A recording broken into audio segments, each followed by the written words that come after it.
All right, it is Wednesday, February 13th, and this is a Fox News alert. A high-stakes vote on a bipartisan border agreement could come as soon as today, as lawmakers scramble to avoid yet another shutdown. Yeah, the president certainly wanted more here, but he may still sign it. Texas Congressman Louis Gohmert is here live to explain why. Plus, the other big story on the Hill, the Senate formally announcing that they found no trace of Trump-Russia collusion. So after 2 years of pushing a collusion conspiracy theory, is this enough to close the case for Democrats?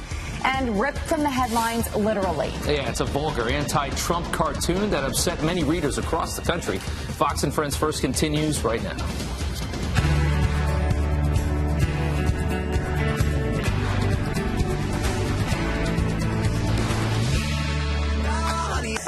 If I start slurring my words, it's because I'm high on nail polish fumes. You're just painting my nails. Thanks to Jillian. They gotta look nice when you go on TV. I mean, that stuff is... I know, it's potent. I'm sorry. I do apologize for that. Good morning. You're watching Fox and Friends First on this Wednesday morning. I'm Rob Schmidt. And I'm Jillian Mealy with freshly painted nails. Thanks so much for starting your day with us. We do have some news to get to, and that starts with this Fox News alert. House lawmakers could vote on a tentative deal to avoid a second government shutdown as soon as today. Yeah, right now the president considering that deal and perhaps additional ways to secure the southern border. Griff Jenkins is live in Washington with the very latest. Hey, Griff. Hey, Rob and Julia, good morning. You know, he wrote a book about the art of the deal. Excuse me. Now it's all eyes on whether he will sign a compromise deal that falls well short of funding his border wall, and it's one that he doesn't necessarily like. I can't say I'm happy. I can't say I'm thrilled. But the wall's getting built. Regardless, doesn't matter, because we're doing other things beyond what we're talking about here. Now, exact language of the bill is still being worked out, but at the core, you've got this, $1.375 billion for 55 new miles of border barrier construction. Democrats claiming a 17% decrease in ICE detention beds. Top Republican Senate negotiator Richard Shelby talked to the president and says he may be warming up to the idea of taking some money as a start and avoiding another shutdown. I said, Mr. President, this is only a down payment on the wall. I said, you know, they said you weren't going to get any money. We did get you some money. We got 55. Now, the president says he'll make up the rest of the money from other parts of the government through a process called transfer authority. But Senate Minority Leader Chuck Schumer says not so fast.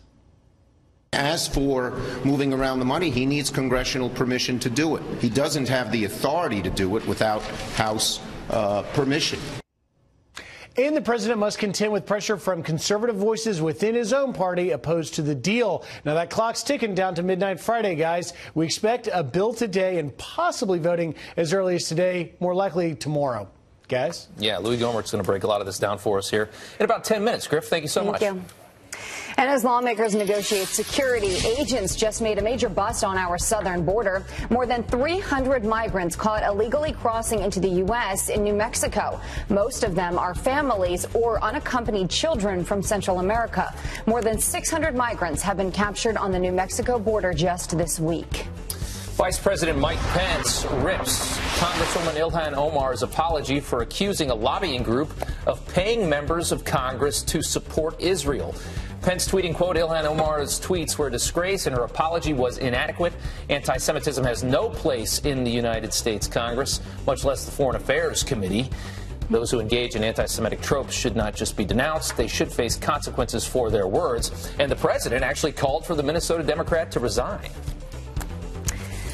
One of the women accusing Virginia's lieutenant governor of sexual assault speaks out at Stanford University. Dr. Vanessa Tyson taking part in a panel at the symposium on the Me Too movement. When we hear someone else's story, you know, there's a beauty in it in the sense that you know you're not alone.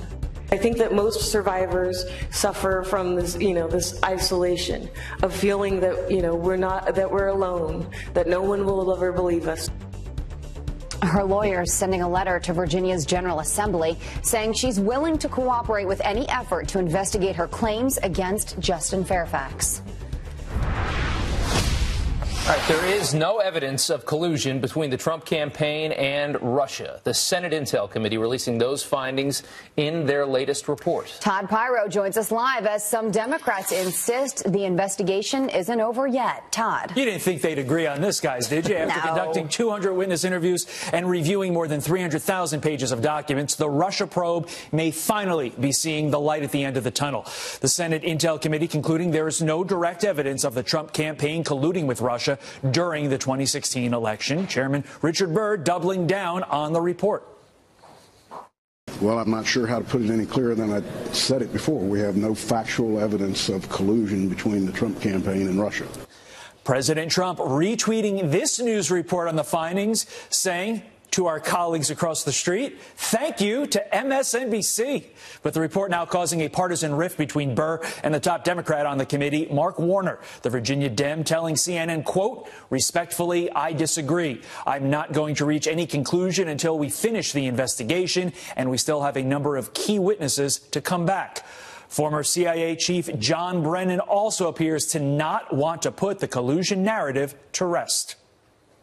The special counsel's team, I'm sure, has so much more information. We should be willing to accept whatever Robert Mueller comes out with. I am confident he has had access to a lot more than the Senate or the House Intelligence Committees. One of those key witnesses Democrats are hoping to hear from is President Trump's former lawyer, Michael Cohen, but he's postponed his testimony once again. Burr now slamming Cohen, saying there is no goodwill left for him now. The intrigue continues, guys. Yes, it does. All right, Todd, thanks. Okay. Republicans on the House Intelligence Committee have spent the last several months digging into the events leading up to the launch of the Mueller probe. Former Intel chair and California Congressman Devin Nunes has been leading that charge and hopes the Senate's findings will add new urgency to the investigation. And don't forget what we've been saying publicly now for many, many months. It's not just that they used the dossier. It's not just that the dossier made up most of the FISA. It's also everything else that they did. So it's how they lied. It's how they obstructed our investigation, and then it's how they, if you remember, people forget about this. People went out and said, well, the dossier didn't have anything to do with it. There was all this other stuff. We went out and looked at all that other stuff, and that's what we've been asking the president to declassify, because we believe that that makes up that so-called other stuff is also equally as bad as using political dirt. All right, the president's pick to lead the Justice Department could be confirmed as early as tomorrow. The Senate passing a key procedural vote Tuesday to advance William Barr's nomination for Attorney General. Final vote is expected by the end of the week. He previously served as AG under President George H.W. Bush. How about it? This dog named King has a brand new crowning achievement. The Wire Fox Terrier named Best in Show at Westminster.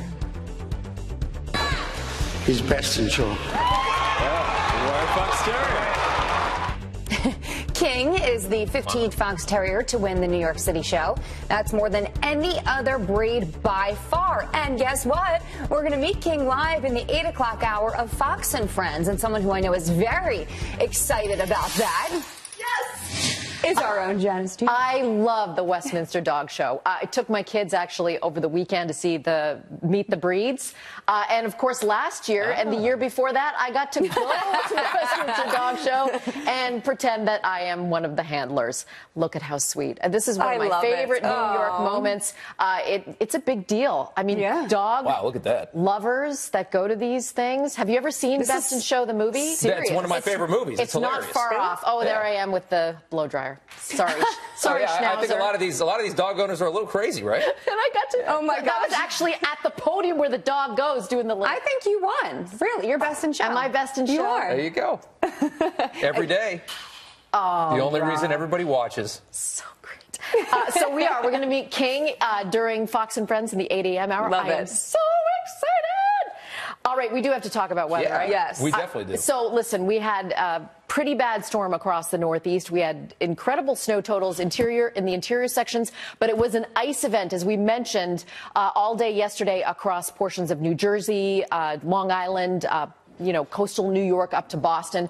The temperatures right now warming up, so the rest of it is going to be mainly a rain event along the coast, and then we're still seeing that ice across portions of northern New England and the Great Lakes. That low is up into Canada now, bringing feet of snow to my mom in Ottawa right now. And then across the Great Lakes, we're going to see the potential for more lake effect snow. Forecast precipitation, not a whole lot, but again, roads are still very icy. Take precautions. And if I could mention our next weather maker across the west, a big storm that's going to bring more snow to the northwest and coastal rainfall over parts of coastal California. So that's going to be a big deal, especially around San Francisco, LA, San Diego, and then the Sierra and all the mountainous regions. So that's our next big weather maker.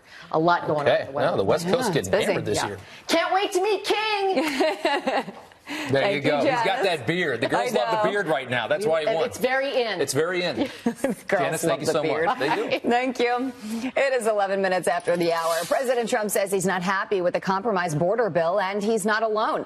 Texas Congressman Louis Gohmert weighs in next. Plus, love is in the air. How you can take your relationship, should you have one, to new heights with some sweet deals this Valentine's Day. Stay tuned. Hey, look what we've done. It's a shame. They got played. And they lost.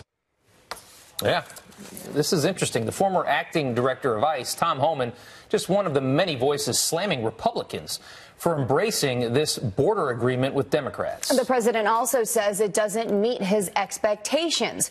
We're days from another possible shutdown, so what will it take to get the president to sign off?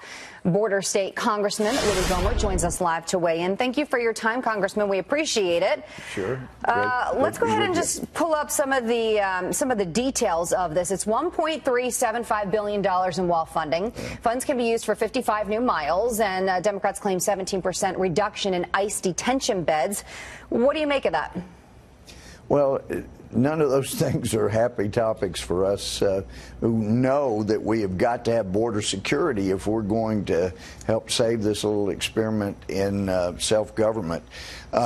So that's on the downside, and we have to remember, though, we're not in the majority, and I think, and I was telling back in September, look, guys, you want to keep the majority? Let's get some wall funding in there now and get it passed before the election. And that was met with crickets. Yeah. But we didn't get it done, and now we're faced with Nancy Pelosi as Speaker, who has famously said not any money, well, maybe $1 for a wall. Well, guess what?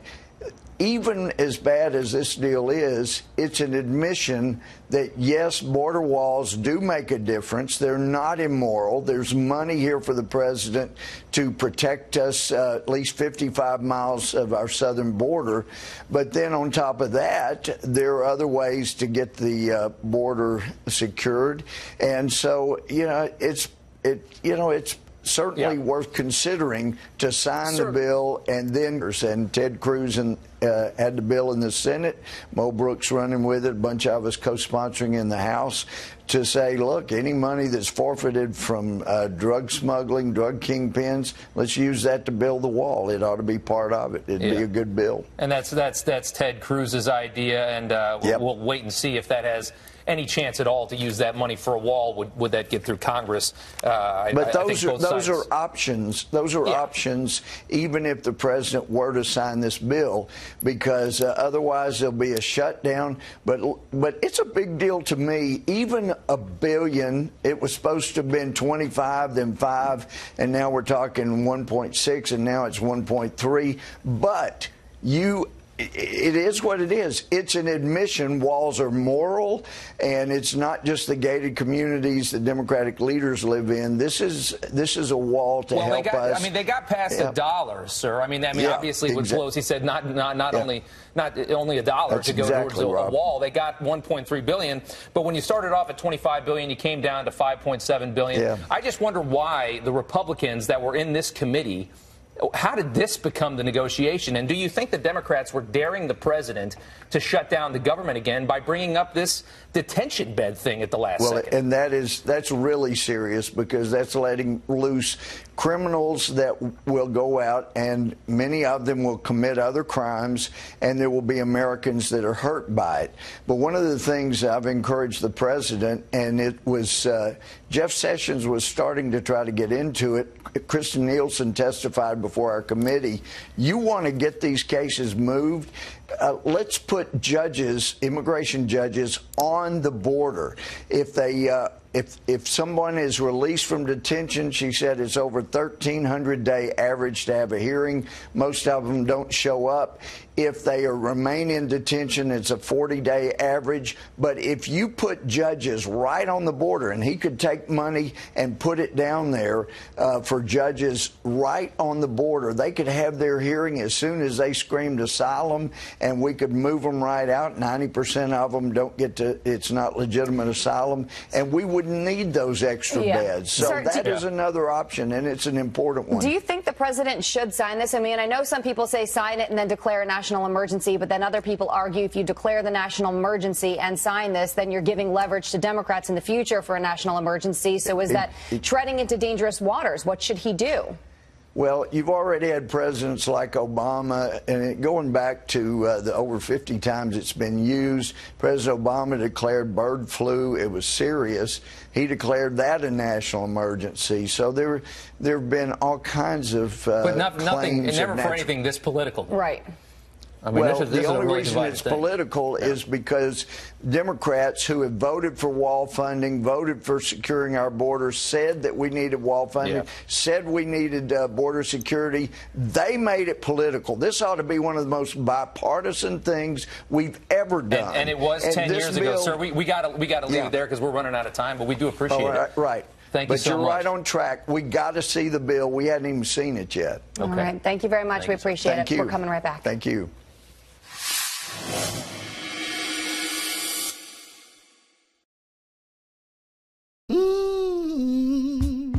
Us lives here, where we can be. Not yet. A Morning Consult poll finding that former Vice President Biden is the big favorite at 29% among Democratic primary voters nationwide. Senator Sanders is second with 22%. Senator Kamala Harris polled at 13%. All right, at least a dozen newspapers pull a syndicated cartoon over a very vulgar hidden message to President Trump. The non sequitur comic reads, you see it there, quote, "We fondly say, go bleep yourself, Trump." Yeah. All right, kind of hidden in there, but you can see it. The Washington Post apologizing for printing that comic strip, which appears in more than 700 newspapers nationwide. The artist, Wiley Miller, claims that he wrote the phrase several weeks ago over frustrations with the Trump administration. Well, this is not good news, Tracy. Shopping at Whole Foods could soon cost you a lot more. They already call it Whole Paycheck. Tracy Carrasco from our sister network, Fox Business, is here to explain. We'll call it Whole Mortgage now. Yes, seriously. It was already expensive to shop at Whole Foods, but now shoppers are seeing prices go up even more. Customers paying more for things like ice cream, soap, crackers, olives, even cookies. Those prices all going up. More than 550 products are seeing a price increase on average by about 66 cents. Now, the Wall Street Journal viewed some internal communications which cited rising costs for packaging, ingredients, and transportation. So, of course, those costs then being passed on to us, the consumer. And back when Whole Foods was purchased by Amazon in 2017, we saw Amazon slashing some of those prices. It seems those days might be over. Yeah, but you know what? Every time I went, because I'm an Amazon customer, I would always give them my Amazon Prime, and it would be like, you saved 10 cents. Nothing. Right. I agree with you there. All right, let's talk about saving when it comes to airfare, maybe? Hopefully. Yes, just in time for Valentine's Day. Maybe you want to book a trip for you and your Valentine, head out with your friends, or take a trip by yourself. Several airlines offering some special deals. Until February 21st, Southwest Airlines offering a month of love sale with fares starting at $49 one way. JetBlue has an I Love Saving sales, $49. Also one-way tickets there. And Allegiant Air, $33 you can fly somewhere. So take a look at all those and book a trip. All right. Albuquerque to El Paso next Tuesday. Only $33. Let's go. What a deal. All right. Thanks, Tracy. Thanks. 26 minutes after the hour, they say a picture's worth 1,000 words. This one might be worth even more. The boys going viral for honoring the American flag. And they join us live with why it was important to them. Based on what you've heard of the plan, would you say you view it favorably or unfavorably? I view it favorably. I think that we need to cut our reliance on fossil fuels. It's definitely a great idea. I like that it's progressive. I like that it is young vote as soon as today.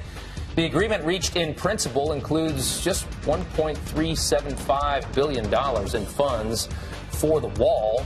Republican Senator Richard Shelby calls that, quote, only a down payment on the wall. Next, there is no evidence of collusion between the Trump campaign and Russia. The Senate Intelligence Committee releasing those findings in their latest report. Chairman Richard Burr confirming the committee did not find anything after conducting 200 witness interviews and reviewing more than 300,000 pages of documents. And finally, extreme weather reaching all corners of the United States, from dumping rain in Hawaii all the way to New England. A winter storm sweeps northwest to northeast, disrupting travel for thousands of people. Nearly half of all flights canceled out of New York's LaGuardia Airport. Millions of commuters can expect more travel headaches this morning with snow and sleet and ice on the ground. It was a messy storm. Yes, it was. The Senate passes a massive public land and conservation bill. The bipartisan legislation restores the Federal Land and Water Conservation Fund, protecting hundreds of miles of rivers and trails. It would also expand several national parks and establish new national monuments honoring war heroes and civil rights icons. The bill now moves to the House. Senate Majority Leader Mitch McConnell wants to put the Green New Deal to a vote. We're going to be voting on that in the Senate. We'll give everybody an opportunity to go on record and see how they feel about the Green New Deal. Yeah, they want that stamped. How do you feel about it? Congresswoman Alexandria Ocasio-Cortez unveiled this massive proposal last week, which would drastically cut carbon emissions eventually to zero, and initially was slated to give economic security to all, including those unwilling to work. Also provides Medicare to all as well.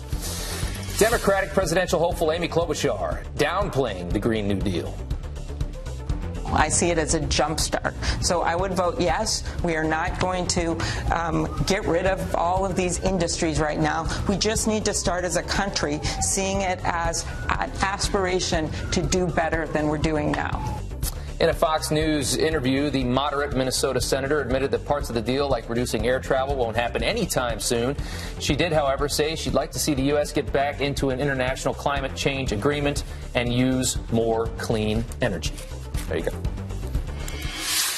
Well, as pundits and politicians weigh in on the Democrats' Green New Deal, but what do young voters think about it? Based on what you've heard of the plan, would you say you view it favorably or unfavorably? I view it favorably. I think that we need to cut our reliance on fossil fuels. It's definitely a great idea. I like that it's progressive. I like that it is going to push the world forward in the way we need to be. Knowing like who's endorsed it and just like some like little things, it sounds great. I think if we didn't do that, then we're going to be killing ourselves, basically. Got it. Campus Reform Media Director Cabot Phillips spoke with those students and says their tunes changed a bit once he explained what's actually in the proposal. And he joins us live this morning to explain. Obviously, the proposal sounds great. It's very pie in the sky, perfect world. But you gave them the real lowdown. What did you say, Cabot? Yeah, I walked them through exactly what was going to be in this deal that they were very quick to endorse and very quick to say would be helping our country. I told them about how the initial plan at the time was saying it was going to be giving financial support to those unwilling to work, how it was planning to essentially do away with the air industry as well as coal, oil, natural gas. Listen to these students. They actually thought I was kidding when I walked them through some of the basics of the plan. Listen to these clips of how their views changed after hearing that. The plan says within 10 years, we're going to completely outlaw coal, natural gas, and oil. I think we need those things to live. If you're unwilling to work, we will still supply help for your salary. I don't think that the people who are contributing should pay for you. Eliminating almost all air travel with high-speed rails. We've come so far to get to this point where we are right now. To say, oh, we have to get rid of it in 10 years seems a little too much to me. It goes on and on. There's student after student saying, well, I guess now that I know what's in the plan, maybe this doesn't make sense. And I think that so much of the left pushing these socialist ideas, as we've covered at the Leadership Institute's Campus Reform, is all about this idea of socialism being compassionate. And so many people think that it's actually helping people. Policies like this are compassionate because of the opportunity and equal outcome they offer to everyone, not realizing how destructive it's been throughout history. And also, I think there's a certain element of social pressure here where a lot of young people hear the word green. And anytime you throw the word green somewhere, students are afraid, and many young Americans are afraid to oppose anything because they don't want to be labeled as anti-environment, anti-climate. And I think that is also an element in getting so many people to support this bill. Yeah, I think you're right. The word green, you actually heard one of the students there use the word progressive. What do you think it is about the Democratic Party right now, and maybe some of the younger folks in the party in particular, that's really latching on to these students? Well, first, I do think it has a lot to do with how it's being sold as compassionate. I think many young people view these ideas as free everything, not as unrealistic, but as being something that's helping people. Sadly, I think a lot of that stems from a lack of history and a lack of realization of what socialism has actually done throughout history. And also, I think it's important to remember that these elements of the Democrat Party, these more far-left socialist elements, are no longer fringe on the left. Maybe it's easy to view them as something to laugh off, but this is a serious issue now. We have legitimate people, Cory Booker, Elizabeth Warren, and Kamala Harris, all endorsing these things, legitimate 2020 candidates. These are no longer issues, these socialist policies that are on the fringe. They are now in the mainstream of the Democrat Party. I think people on the right need to begin to take them seriously and substantively have solutions for them, and not just laugh them off as these crazy socialist ideas. Even though they are crazy, not just laugh them off as something that could never latch on and gain support here. Yeah, well, socialism creeps up because it sounds so good. It does. It sounds more fair and it sounds kinder, but the reality sometimes can be very much different. Cabot, thank you so much. We appreciate it. Absolutely. Good stuff, Cabot. All right. 36 minutes after the hour, he was once Mexico's most wanted drug lord, and now El Chapo is going away for life. And some lawmakers want his billions of dollars in assets to pay for a border wall with Mexico. Your comments pouring in on this. Austin is accused of trying to deliver almost 2 pounds of drugs. Antonella Barra was arrested in Virginia last year, but she now faces a federal indictment for conspiracy to distribute cocaine, heroin, and fentanyl. Barra reportedly also pending a marijuana case in Kansas, has a pending case in Kansas. The singer reached the top 16 on American Idol in 2007 and also appeared on Fear Factor. All right, El Chapo is going away for good. The Mexican drug lord found guilty on 10 drug and murder conspiracy charges that carry a mandatory life sentence. Brian Yennis has some incredible details on the ruthless and violent drug kingpin's conviction. Today we say American justice has been served. Notorious Mexican drug lord Joaquin El Chapo Guzman guilty on all counts. The jury announcing their decision Tuesday in a federal courthouse in Brooklyn. 61-year-old Guzman staring at jurors showing no emotion as all 10 guilty counts were read. The most crucial of those charges, engaging in a continuing criminal enterprise. Guzman's deadly drugs destroyed many American families for nothing more than greed and power. The jury finding that El Chapo was in fact the leader of the Sinaloa cartel, with evidence showing that under his direction, drugs like cocaine, meth, and heroin poured into the United States for more than 2 decades. Over the course of nearly 3 months, jurors heard from 56 witnesses, with some of Guzman's closest associates handing over incriminating text messages and phone calls. In a powerful eyewitness account, Guzman's former bodyguard testifying that he saw the drug lord kill 3 people, shooting 2 in the head and shooting 1 while being buried alive. Guzman's defense team saying that while they fought hard, it was difficult to fight the overwhelming evidence presented in this case. The fight is not over. We'll continue to fight for Joaquin Guzman until our last breaths. Guzman, who managed to evade authorities for years, even breaking out of Mexican prisons twice, will now spend the rest of his life behind bars. It is a sentence from which there is no escape and no return. Guzman is set to be sentenced on June 25th. In New York, Brian Yennis, Fox News. It is quite a story, and the Justice Department is seeking $14 billion in assets from El Chapo. Senator Ted Cruz suggesting that the feds use all of that money to build a southern border wall. Wouldn't that be interesting? Wouldn't that be interesting? What do you think about that? $14 billion. Comments flooding our social media platform. And Jolene on Facebook says, yes, poetic justice at its finest. One viewer on Instagram says, without question, the United States made him rich in the first place, so it's actually our money anyways. And Joyce on Facebook says, yes, Mexico will finally pay for the wall. I mean, stay tuned. We will see how this continues to play out.